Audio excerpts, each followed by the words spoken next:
Lethbridge Mayor Chris Spearman joins me in studio now to give me an update on some of the current municipal issues, including how our city's dealing with the COVID-19, the coronavirus.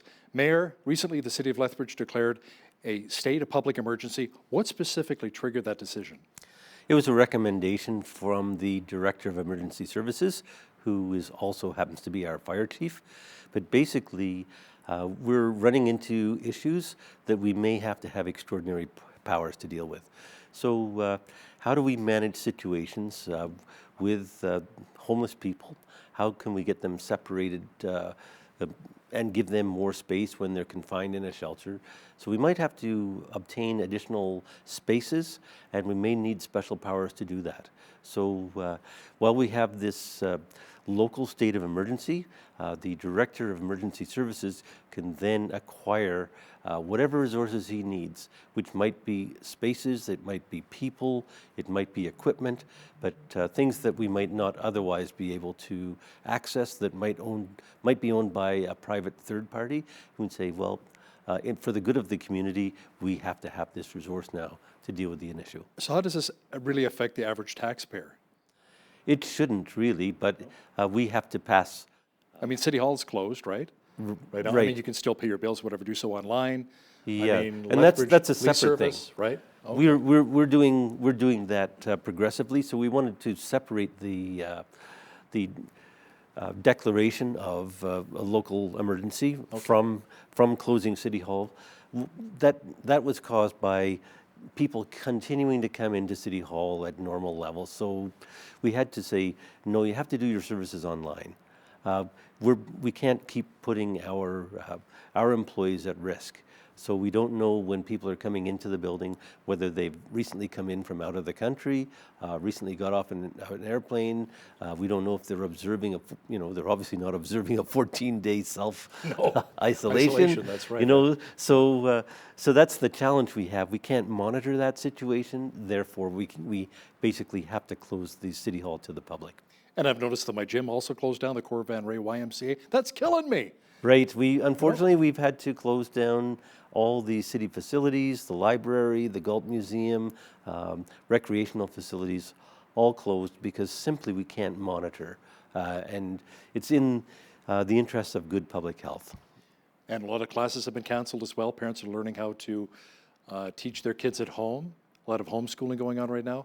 What about some of the business owners? Now let's talk about some of them. Len Benning is a mutual friend of ours. He runs the Movie Mill, and I asked him recently, how long can you afford to keep your doors closed? He said, maybe 2-3 months tops. I mean, it's very difficult for a lot of business owners during this COVID-19 pandemic. I hope that the aid that's being provided by the provincial and federal governments will be helpful to businesses to stay in business. There is a time limit. This could be an extended period of shutdown. We're currently looking at things at the city. What things might we be able to do? And so in the same way that the provincial government has extended and the federal government filing deadlines for taxes, we will look at that as well at the municipal level.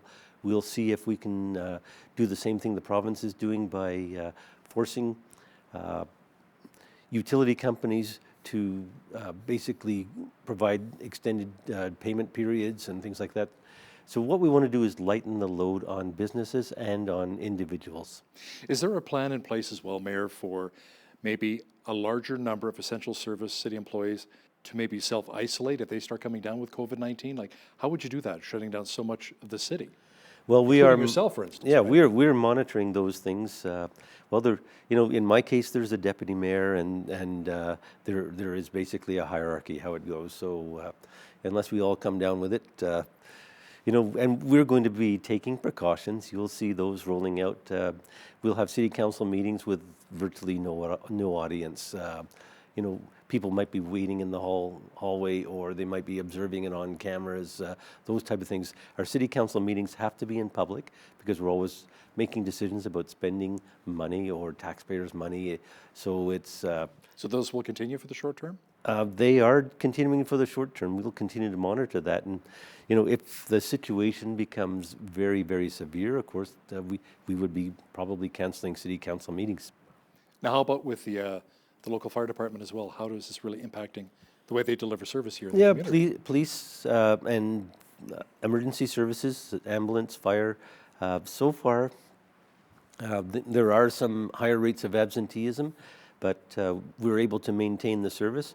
But over an extended period of time, if absenteeism keeps rising, it will be a challenging situation. So far, so good. So the federal government says it will extend deadlines for paying taxes and defer other payments. Will the city be offering something similar? We will look into that. We will have to research it. We will have to find out if we have to extend our lines of credit, for example. What will that do in terms of potential impact on taxes? What happens about future non-payment, that type of thing. But we will explore the possibility, and certainly we're going to be looking at ways that we can manage our costs.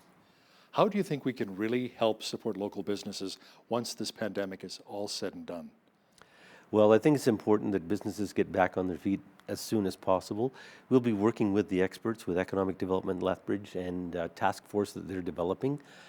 Yesterday, I think they had a video conference and about 30 businesses and organizations participated, and we'll want to hear their recommendations as to how we can best help them. Now, unfortunately, some people through the pandemic have decided they wanted to go out and hoard. They're buying up all of the meat, all of the toilet paper, the hand sanitizer, the list goes on, and they're hoarding.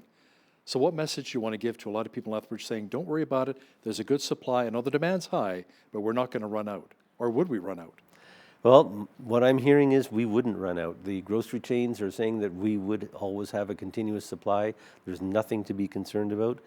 People don't need to hoard supplies, and we would actively encourage people not to hoard. The people who will be affected adversely are our seniors, perhaps on limited incomes, those who are living below the poverty line. When people can't get basic supplies, sanitary supplies, toilet supplies, things like that, it could make a more difficult situation for everyone. Some grocery stores as well, Mayor, have talked about opening up the grocery store 1 or 2 hours earlier to let the seniors shop at that point in time. I think that's a great idea. We want to make sure that they have access to basic house supplies, basic sanitary supplies. We want to make sure they have groceries, and there needs to be some balance. Things can't just be bought up by the wealthy. Now, how will the city actually deal with the financial hit from COVID-19? That's going to be something we're all going to learn from. This is unprecedented.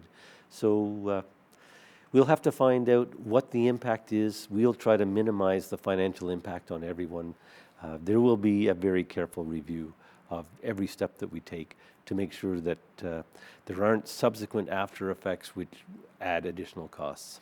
If the city sees businesses starting to gouge customers, let's say for hand sanitizer, small bottle, regular $4.99, $5.99, now they're charging $15 or $20. Do you have any power, or do you have any say as to say, you know what, stop taking advantage of our citizens here?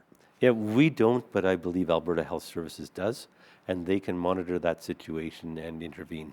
How about potential financial aid from either the province or the feds to help us in our crisis right now in the city of Lethbridge?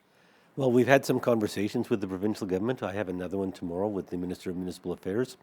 The provincial government has said that when municipalities make changes at the direction of the province, they will make us whole. In other words, they'll compensate us for any lost revenues in order to absorb additional expenses. And how about maybe deferring some of the utility payments as well we normally pay to the city of Lethbridge, especially if somebody's just lost their job? Yep, we're currently looking into ways that we can do that and finding out what the implications are. And again, I believe the province may make us whole, and we're waiting for details. So what final message, Mayor, do you want to give to the citizens of Lethbridge or people who are watching generally on Miracle Channel as we work through this COVID-19 crisis together? Well, the Alberta Health Services is going to provide the lead. This is a health issue, and we want to make sure that people follow their lead in terms of the health regulations, the suggestions. We want to make sure that we have a safe city. We want people to stay positive, and we want to make sure that we can answer their questions. So we'd like them to be patient. We're getting a lot of requests for information at the moment. We would direct them first to, on health issues, to 811, on municipal issues to 311, and certainly we're absorbing all the information that we can. we have an emergency response committee, and they are dealing with a lot of issues and making recommendations as well. That's wonderful. Lethbridge Mayor Chris Spearman, thanks again for joining me today in studio. Okay, thank you very much, Hal. On behalf of all of us here at BCN, I'm Hal Roberts. God bless, and thanks so much for watching.